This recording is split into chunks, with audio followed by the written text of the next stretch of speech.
ವೀಕ್ಷಕರೇ, ರಾಯಲ್ ಸಿದ್ದು ಮತ್ತೊಂದು ವಿಡಿಯೋಗೆ ಸ್ವಾಗತ ಸುಸ್ವಾಗತ.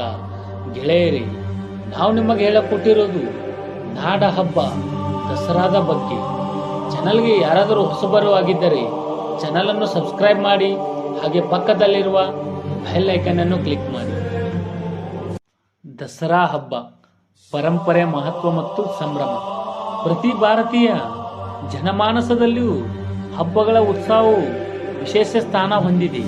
ಅವರಲ್ಲಿ ದಸರಾ ಅಥವಾ ವಿಜಯದಶಮಿ ಎಂಬ ಹಬ್ಬವು ಬಹುಮುಖಿ ಸಂಸ್ಕೃತಿ, ಧಾರ್ಮಿಕ, ಸಂಪ್ರದಾಯ, ಸಾಮಾಜಿಕ ಅಂಶಗಳನ್ನು ಒಳಗೊಂಡಿದ್ದು ಕರ್ನಾಟಕಕ್ಕೆ ಮತ್ತು ವಿಶೇಷವಾಗಿ ಮೈಸೂರು ನಗರಕ್ಕೆ ಅಪಾರ ಅದ್ದೂರಿ ಮಾನ್ಯತೆ, ಹೊಗಳಿಕೆಯನ್ನು ತರುತ್ತದೆ. ಈ ಪ್ರಬಂಧದಲ್ಲಿ ದಸರಾ ಹಬ್ಬದ ಇತಿಹಾಸ, ಆಚರಣೆ ವಿಧಿಗಳು, ಸಾಮಾಜಿಕ ಸಂಸ್ಕೃತಿಯ ಪ್ರಭಾವ, ಆಧುನಿಕ ಜೀವನದಲ್ಲಿ ಅದರ ಸ್ಥಿತಿಯ ಕುರಿತು ಅನೇಕ ಆಯಾಮಗಳನ್ನು ವಿವರಿಸಲಾಗುವುದು. ದಸರಾ ಎಂದರೇನು? ದಸರಾ ಎಂದರೆ ದಸರಾಯ ಅಥವಾ ವಿಜಯದಶಮಿ ಹಬ್ಬವು ನವರಾತ್ರಿ ಎಂಬ 9 ರಾತ್ರಿಗಳ ಹಬ್ಬದ ನಂತರದ ದಿನವಾಗಿದ್ದು, ಇದು ಹಿಂದೂ ಧರ್ಮದಲ್ಲಿ ದುರ್ಗಾ ದೇವಿ, ಶಕ್ತಿ ದೇವಿಯ ಆರಾಧನೆ ಮತ್ತು ನರಕಾಸುರವರ್ಣದಲ್ಲಿ ರಾಮನ ಲಂಕಾದ ರೂಪದೊಂದಿಗೆ ರಾವಣದ ದಹನ ಹಾಗೂ ಧರ್ಮ ಶಕ್ತಿ ನೆರವಿನ ಧರ್ಮಜಯದ ಸಂಕೇತವಾಗಿ ಆಚರಿಸಲಾಗುತ್ತದೆ. ಬೇರೆ ಹಲವಾರು ಕ್ಷೇತ್ರಗಳಲ್ಲಿ ರಾಮಾಯಣ, ದುರ್ಗಾ ಪೂಜೆ, ರಾಷ್ಟ್ರಕಾಲಿಕ ಶಕ್ತಿ ಪೂಜೆ ಇತ್ಯಾದಿಗಳಲ್ಲಿ ದಸರಾ ವಿಭಿನ್ನ ರೂಪಗಳಲ್ಲಿ ಕಾಣಿಸಿಕೊಳ್ಳುತ್ತದೆ. ಇತಿಹಾಸ ಮತ್ತು ಉತ್ಸಾಹ. ಪೌರಾಣಿಕ ಖಂಡಗಳು. ದುರ್ಗಾದೇವಿಯ ಕುರಿತು ಪುರಾಣಗಳಲ್ಲಿ ಮಾಂಸವನ್ನು ದುಷ್ಟಶಕ್ತಿಗಳ ದುರ್ಗಾಶಕ್ತಿ ದೇವಿಯು ಸಮರ್ಪಕ ಶಕ್ತಿಯ ಮೂಲಕ ನಾಶ ಮಾಡಲು ದೇವಿಯ ವಿರುದ್ಧ ನಡೆದ ಯುದ್ಧ ಮತ್ತು ವಿಜಯದ ಕಥೆಗಳು ಇವೆ. ರಾಮಾಯಣದಲ್ಲಿ ರಾಮನು ರಾವಣನನ್ನು ಬಾಧಿಸಲು ನಾವಿಕ ಯುಕ್ತಿಗಳನ್ನು ಹಿಂದುಳಿಸಿ ಸರ್ಕಾರ ಮತ್ತು ನೀತಿ ಧರ್ಮವನ್ನು ಸ್ಥಾಪಿಸಲಾಗಿ ವಿಜಯದಶಮಿ ಆಚರಿಸಲಾಯಿತು. ರಾಜಕೀಯ ಮತ್ತು ಶಕ್ತಿ ಪ್ರದರ್ಶನ. ಕರ್ನಾಟಕದ ಹತ್ತಿರದ ಮೈಸೂರು, ವಿಜಯನಗರ ಹತ್ತಿರದ ಮೈಸೂರು, ವಿಜಯನಗರ, ಹಂಪಿಯಂಥ ರಾಜಧಾನಿಗಳು ದಸರಾ ಸಂಭ್ರಮದ ಆರಂಭಿಕ ಮೂಲಗಳಿಂದವೇ ರಾಜ್ಯ ಸ್ವಶಕ್ತಿಯ ಪ್ರದರ್ಶನ, ಮಾಸ್ಟರ್ಶಿಪ್ ಅಥವಾ ಆಡಳಿತ ಶಕ್ತಿ ತೋರಿಸುವ ವೇದಿಕೆಯಾಗಿದೆ. ಮೈಸೂರು ದಸರಾ ಪ್ರಸಿದ್ಧವಾಗಿದೆ. ಇದು 4 ಶತಮಾನಕ್ಕೂ ಮಿಕ್ಕಿ ಆಯಿತು. ದಸರಾ ಆಚರಣೆ ಮೈಸೂರು ಅರಮನೆಯ ರಾಜವಂಶಸ್ಥರು ನಡೆಸಿದರು. ಈಗ ಅದು ನಾಡ ಹಬ್ಬ ಮತ್ತು ಸರ್ಕಾರದ ಸಹಾಯ, ಸಾರ್ವಜನಿಕರ ಪಾಲ್ಗೊಳ್ಳುವುದರೊಂದಿಗೆ ದೊಡ್ಡ ಪ್ರಮಾಣದಲ್ಲಿ ನಡೆಯುತ್ತಿದೆ.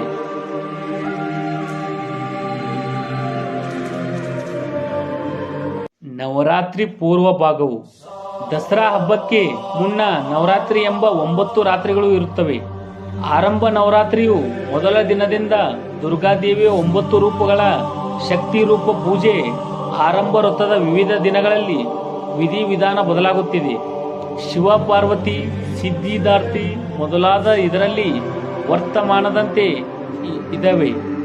ಶಕ್ತಿ ಪೂಜೆ, ನೃತ್ಯಗಾನ, ಜ್ಞಾನ ಭಕ್ತರು ಮುಂಜಾನೆ ಮಧ್ಯಾಹ್ನದ ಪೂಜೆ, ಜಪ, ಹಗ್ಗ, ನೃತ್ಯ, ಗೀತೆಯ ಮೂಲಕ ದುರ್ಗಾದೇವಿಯನ್ನು ಪೂಜಿಸುತ್ತಾರೆ.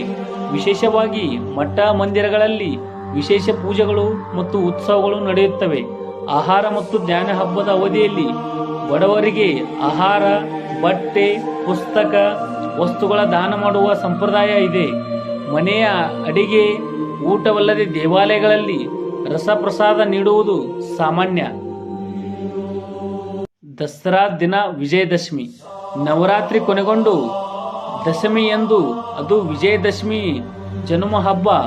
ಈ ದಿನದ ಆಚರಣೆಗಳಲ್ಲಿ ರಾವಣ ದಹನ, ಅನೇಕ ಕಡೆಗಳಲ್ಲಿ ರಾವಣನ ದಶಕಂಠನ ಕೋಡು ಕೊಟ್ಟು ಕೆಟ್ಟದ್ದನ್ನು ನಾಶ ಮಾಡಿ ಒಳ್ಳೆಯದನ್ನು ಜಯಿಸು ಎಂಬ ಸಂಕೇತ. ರಾಮಲೀಲಾ. ರಾಮನ ಮತ್ತು ರಾವಣನ ಕಥೆಯಿಂದ ನೃತ್ಯ, ನಾಟಕ ಪ್ರದರ್ಶನಗಳು. ವಿಜಯದಶಮಿಯ ಪೂಜೆ. ದೇವಾಲಯಗಳಲ್ಲಿ, ಮನೆಗಳಲ್ಲಿ ದೇವಿಯ ವಿಜಯ ವ್ಯಾಖ್ಯಾನ, ಪಾರ್ವತಿ, ಶಕ್ತಿ, ರಾಮ ರೂಪದಲ್ಲಿ ಪೂಜೆ ನಡೆಯುತ್ತಿದೆ. ಜಂಬೂ ಸವಾರಿ. ಮೈಸೂರು ದಸರಾದಲ್ಲಿ ಅತಿ ಪ್ರಸಿದ್ಧವಾದ ಮೆರವಣಿಗೆ ಅರಮನೆ, ರಾಜ್ಯವಂಶ, ಗಜಪಡೆ, ಶೋಭಾ ಮೆರವಣಿಗೆ, ರಾಷ್ಟ್ರಮಟ್ಟದ ಕಾರ್ಯಕ್ರಮಗಳು. ಮೈಸೂರು ದಸರಾ ವೈಶಿಷ್ಟ್ಯತೆಗಳು. ಮೈಸೂರು ದಸರಾ ಈ ಹಬ್ಬದ ವಿರಳ ಉದಾಹರಣೆಗಳು. ಅವಧಿ: ಈ ಹಬ್ಬ ಸಾಮಾನ್ಯವಾಗಿ 10 ದಿನಗಳ ಕಾಲ ನಡೆಯುತ್ತಿದೆ, ಆದರೆ ಕೆಲವೊಂದು ಸಂದರ್ಭಗಳಲ್ಲಿ 11 ದಿನಗಳಿಗೆ ವಿಸ್ತಾರವಾಗುತ್ತಿದೆ. ಚಾಮುಂಡಿ ಬೆಟ್ಟದ ಪೂಜೆ: ಆರಂಭ ದಿನದಿಂದ ದೇವಿ ಚಾಮುಂಡೇಶ್ವರಿಗೆ ವಿಶೇಷ ಪೂಜೆ. ಜಂಬೂ ಸವಾರಿ: ಹಬ್ಬದ ಮುಖ್ಯ ಆಕರ್ಷಣೆ ಜಂಬೂ ಆನೆಗಳ ಮೆರವಣಿಗೆ, ರಾಜವಂಶಸ್ಥರ ಕೊಡುಗೆ, ಹೊಲ ಹಾಗೂ ರಥ ಚಾಲನೆ. ದೀಪ ಅಲಂಕಾರ: ಸಾಂಸ್ಕೃತಿಕ ಕಾರ್ಯಕ್ರಮಗಳು, ರಸ್ತೆಗಳು, ರಸ್ತಾ ಮಂಜು ಅರಮನೆ, ವ್ಯಾಪಾರ ಪ್ರದೇಶಗಳು ದೀಪಗಳಿಂದ ಬೆಳಕುಗಳಿಂದ ಅಲಂಕಾರಗೊಳ್ಳುತ್ತಿದೆ. ಯುವ ದಸರಾ ಕಲಾ ಕಾರ್ಯಕ್ರಮಗಳು, ವಸ್ತು ಪ್ರದರ್ಶನಗಳು ಮತ್ತು ತರಬೇತಿ ಶಿಬಿರಗಳು ನಡೆಯುತ್ತಿದೆ. ಪ್ರವಾಸೋದ್ಯಮ ಹಾಗೂ ಸ್ಥಳೀಯ ಆರ್ಥಿಕ ರಫ್ತು: ಹಬ್ಬದ ಸಂದರ್ಭದಲ್ಲಿ ಬಹುಮಾನ ಪ್ರಮಾಣದ ಪ್ರವಾಸಿಗಳು ಬರುತ್ತಾರೆ. ಹೋಟೆಲುಗಳು ಆಹಾರ, ಸ್ಮರಣಿಕೆ, ಅಲಂಕಾರ, ವಸ್ತು ಮಾರಾಟ ಹಾಗೂ ಇನ್ನಿತರ ಸೇವೆಗಳಲ್ಲಿಯೂ ಚಲಾವಣೆ ಆಗುತ್ತಿದೆ. ಹಬ್ಬದ ಸಾಮಾಜಿಕ ಹಾಗೂ ಸಾಂಸ್ಕೃತಿಕ ಅಂಶಗಳು. ಸಂಘಟನೆ ಶಕ್ತಿ: ದಸರಾ ಹಬ್ಬವು ಭಕ್ತ, ಕಲಾವಿದ, ಆಡಳಿತ, ಸರ್ಕಾರಿ ಮತ್ತು ಸಂಸ್ಥೆಗಳ ಸಹಭೋಗದಿಂದ ನಡೆಯುತ್ತಿದೆ. ಸಾಂಸ್ಕೃತಿಕ ಸಮರಸತೆ: ಓದ, ನೃತ್ಯ, ಸಂಗೀತ, ನಾಟಕ ಕಲೆಗಳು, ಕಚೇರಿ, ಸರ್ಕಾರಿ ಕಾರ್ಯಕ್ರಮಗಳು ಇವು ಹೊಸ ಕಲೆಗಾರರಿಗೆ ವೇದಿಕೆ ಒದಗಿಸುತ್ತದೆ. ಧಾರ್ಮಿಕ ಸಹಕಾರಿ ಚರಿತ್ರೆ: ದೇವ ಪೂಜೆ ಮೂಲಕ ಸೀನಗಚ್ಚಿನ ದೇವಾಲಯಗಳಲ್ಲಿನ ಪೂಜೆ, ಕಠಿಣ ಋತುಗಳು, ಜಪ ಯಜ್ಞಗಳು ಇವುಗಳು ಭಕ್ತಿಯತೆಯ ಭಾಗವಾಗಿದೆ. ಆರ್ಥಿಕ ಪ್ರಭಾವ: ಹಬ್ಬದ ಅಂಗವಾಗಿರುವ ಪ್ರವಾಸೋದ್ಯಮ, ಆಹಾರ ವಸ್ತು ಮಾರಾಟ, ಕಲಾಕೃತಿಗಳು ಮುಂತಾದವುಗಳ ಮೂಲಕ ಸ್ಥಳೀಯ ಉದ್ಯಮಗಳು, ವಸ್ತು ಮಾರುಕಟ್ಟೆಗಳು ಆದಾಯ ಪಡೆಯುತ್ತಿದೆ.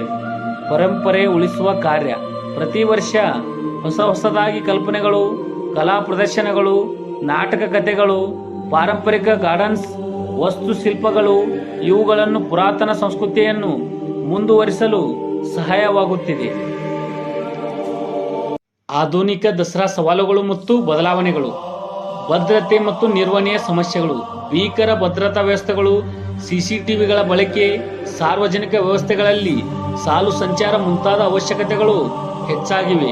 ಪ್ರವಾಸೋದ್ಯಮ ಹೆಚ್ಚಳ: ಹಬ್ಬದ ಜನಪ್ರಿಯತೆಯಿಂದ ಸ್ಥಳೀಯ ಪ್ರವಾಸೋದ್ಯಮ ಹೆಚ್ಚುತ್ತಿದೆ. ಇದರಿಂದ ಅವಕಾಶಗಳು ಹೆಚ್ಚು, ಆದರೆ ಅದಕ್ಕೆ ತಕ್ಕ ವ್ಯವಸ್ಥೆಗಳು ಅವಶ್ಯಕತೆ ಇದೆ. ವಸತಿಗಳು, ಮೂಲಾಧಾರ ವ್ಯವಸ್ಥೆ. ಸಾಂಸ್ಕೃತಿಕ ಮಿಶ್ರಣ: ಹಳೆಯ ಪರಂಪರೆಗಳ ಜೊತೆಗೆ ಹೊಸ ಕಲಾ ವ್ಯವಸ್ಥೆಗಳು, ತೆರೆದ ಕೂಸುಗಳು, ಐತಿಹಾಸಿಕ ಕಾರ್ಯಕ್ರಮಗಳು ಮತ್ತು ಅಭಿವೃದ್ಧಿ ಚಟುವಟಿಕೆಗಳಿಗೆ ಪರಿಚಯ. ಪರಿಸರ ಮತ್ತು ಆಡಳಿತ: ಹೆಚ್ಚು ಜನಸಮೂಹ, ಗಾಳಿಯಲ್ಲಿನ ಹೊಗೆ, ಶಬ್ದ, ಕಸದ ಸಮಸ್ಯೆಗಳು, ಆನೆಗಳ ಹಿತಚಿಂತನೆ, ಪರಿಸರ ಪ್ರಭಾವ ಕುರಿತ ವಿವಿಧ ಅಭಿಮಾನಿಗಳನ್ನು ಚಿಂತಿಸುತ್ತದೆ. ಜನಸಾಮಾನ್ಯರ ಪಾಲ್ಗೊಳ್ಳುವಿಕೆ: ಹಳ್ಳಿ ಪಟ್ಟಣಗಳಲ್ಲಿ ಜನರು ಹಬ್ಬದಲ್ಲಿ ಭಾಗವಹಿಸುತ್ತಾರೆ, ಆದರೆ ಈಗ ಸಾಮಾಜಿಕ ಮಾಧ್ಯಮ ಪ್ರಸಾರಗಳು ಮತ್ತು ಇಂಟರ್ನೆಟ್ ಮೂಲಕ ಹಬ್ಬದ ಸಂದೇಶಗಳು ಮಾಹಿತಿಗಳನ್ನು ತಲುಪಿಸಿಕೊಳ್ಳುತ್ತದೆ. ದಸರಾ ಹಬ್ಬದ ಮೌಲ್ಯಗಳು. ಧರ್ಮ ಮತ್ತು ಭಕ್ತಿ: ದೇವಿ ಶಕ್ತಿ, ರಾಮ ರಾವಣ ಯುದ್ಧ, ದುರ್ಗಾ ಪೂಜೆ ಪೂರ್ವ ಭಾಗದಲ್ಲಿ ಭಕ್ತಿಯನ್ನು ನಿಭಾಯಿಸಿರುವ ವಿಶಿಷ್ಟತೆ. ಧರ್ಮ ಸಾಮರಸ್ಯ: ವಿವಿಧ ಸಮುದಾಯಗಳು ಧರ್ಮದ ಖಂಡನೆಗಳು, ತಳ ಸಹಜ ಸಾಧಾರಣವಾಗಿ ಭಾಗವಹಿಸುವುದು. ಜೈವಿಕ: ಸಾಂಸ್ಕೃತಿಕ ಪರಂಪರೆ, ನಾಟಕ ಕಲೆ, ನೃತ್ಯ, ಗಾನ, ವರ್ಚುವಲ್ ಪ್ರದರ್ಶನಗಳು. ಅಹಿಂಸಾಕಾರ್ಥ: ಕೆಟ್ಟದ್ದನ್ನು ನಾಶ ಮಾಡಿ ಒಳ್ಳೆಯವನ್ನು ಉಳಿಸಬೇಕು ಎಂಬ ಪ್ರತೀಕ. ಸಾಂಪಾರಿಕ ಸಹಾಯತ್ವ: ಹಬ್ಬದ ಉತ್ಸವದಿಂದ ಸ್ಥಳೀಯ ವ್ಯಾಪಾರ, ಕಲಾಶಿಲ್ಪಗಳು, ಹಸ್ತಕಲಾ ಮತ್ತು ಸಾರ್ವಜನಿಕ ಸೇವೆಗಳು ಉನ್ನತ ಸ್ಫೂರ್ತಿಯನ್ನು ಪಡೆಯುತ್ತದೆ. ದಸರಾ ಹಬ್ಬದ ಕೆಲವು ಘಟನಾವಳಿಗಳು.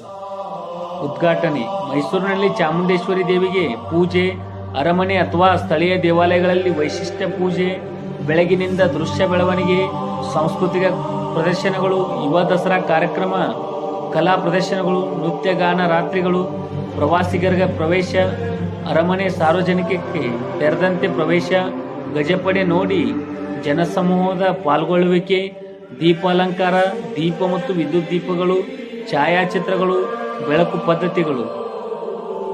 ದಸರಾದಲ್ಲಿನ ಪ್ರತಿಭೆ ಮತ್ತು ಹೋರಾಟ: ಹಬ್ಬ ಒಂದು ಸಾಂಸ್ಕೃತಿಕ ವೇದಿಕೆಯಾಗಿದ್ದರೆ ಅವರ ಹಿತರಕ್ಷಣೆ, ಆನೆಗಳ, ಕುದುರೆಗಳ ಪ್ರಕೃತಿಯ ಪಾಲನೆ ಮತ್ತು ಸಾರ್ವಜನಿಕ ಸುರಕ್ಷತೆ ಸ್ವಚ್ಛತೆಗೆ ಸಂಬಂಧಿಸಿದ ಹೋರಾಟಗಳು ಪ್ರಸ್ತುತವಾಗಿದೆ. ಆನೆಗಳ ವೆಚ್ಚ, ಪೂಜಾ ವಿಧಿ, ಆಶ್ರಯವಾಗಲು ಸರಿಯಾದ ಕಾಳಜಿ, ವಾಹನ ಸಂಚಾರ, ಜನಸಮೂಹ ನಿರ್ವಹಣೆ ಇವು ಬಹುಮಟ್ಟದಲ್ಲಿ ಚರ್ಚೆಯ ವಿಷಯಗಳಾಗಿ ಬದಲಾಗಿದೆ. ಫಲಸಾರ ಹಬ್ಬದ ಆದರ್ಶಗಳು: ಸಾಮಾಜಿಕತೆ ಏಕತೆಯನ್ನು ಬೆಳೆಸುವುದು, ಪರಿಶುದ್ಧತೆ, ಸೌಂದರ್ಯ, ಕೃತಿಯನ್ನು ಉತ್ತೇಜಿಸುವುದು, ಪರಂಪರೆ ಉಳಿಸುವುದು ಮತ್ತು ಮುಂದಿನ ತಲೆಮಾರಿಗೆ ಕಲೆ ಸಂಸ್ಕೃತಿಯ ಮಿತಿಗಳನ್ನು ತಿಳಿಸುವುದು, ಧಾರ್ಮಿಕ ಭಾವನೆ, ಭಕ್ತಿ ಹಾಗೂ ನಂಬಿಕೆಗಳ ಸಹಜ ಅಭಿವೃದ್ಧಿ, ಆರ್ಥಿಕವಾಗಿ ಸಣ್ಣ ಮಧ್ಯಮ ವ್ಯಾಪಾರ ಹಾಗೂ ಸ್ಥಳಗಳನ್ನು ಉತ್ತೇಜಿಸಲು. ದಸರಾ ಹಬ್ಬವು ಕೇವಲ ಧಾರ್ಮಿಕ ಆಚರಣೆ ಮಾತ್ರವಲ್ಲ, ಅದು ಸಂಸ್ಕೃತಿಯ, ಕಲೆಯ, ಸಾಮಾಜಿಕ ಬಂಧನದ ಮತ್ತು ಜನರ ಸಹಯೋಗದ ಪ್ರತಿರೂಪ. ಹಬ್ಬವು ಜನರನ್ನು ಒಟ್ಟಿಗೆ ತರುವ ಭಕ್ತಿಯ ಆಚರಣೆ, ಮಾಡಬೇಕಾಗಿ ಪ್ರೇರೇಪಿಸುವ ಪರಂಪರೆ, ನವೀಕರಣಗಳ ನಡುವಿನ ಸುಧಾರಿತ ಬಲವನ್ನು ಪ್ರತಿಬಿಂಬಿಸುವ ಸಂಗತಿ. ಇಂದಿನ ತ್ವರಿತ ಬದುಕಿನಲ್ಲಿ ಹಬ್ಬಗಳು ನಮ್ಮ ಭಾರಿ ಶಾಂತಿ, ಓರೋತದ ಗುರುತಿನ ಅನುಭವಗಳು ನೀಡುತ್ತವೆ. ನಾವು ಈ ಹಬ್ಬದ ಆಚರಣೆ ಮಾಡುವಾಗ ಅದರ ಮಾಲಾರ್ಥ ಸಹಜತೆಯ, ನಿಷ್ಠೆ, ಸಹಾನುಭೂತಿ, ಪರಸ್ಪರ ಗೌರವವನ್ನು ಮರೆತಿಲ್ಲದಂತೆ ಇರಿಸಿ ದಸರಾದ ತುಂಬ ಉತ್ಸವದೊಂದಿಗೆ ಆಚರಿಸೋಣ. ವಿಡಿಯೋ ಇಷ್ಟ ಆದಲ್ಲಿ ಚಾನಲನ್ನು ಸಬ್ಸ್ಕ್ರೈಬ್ ಮಾಡಿ, ಹಾಗೆ ಪಕ್ಕದಲ್ಲಿರುವ ಬೆಲ್ ಐಕನ್ ಅನ್ನು ಕ್ಲಿಕ್ ಮಾಡಿ.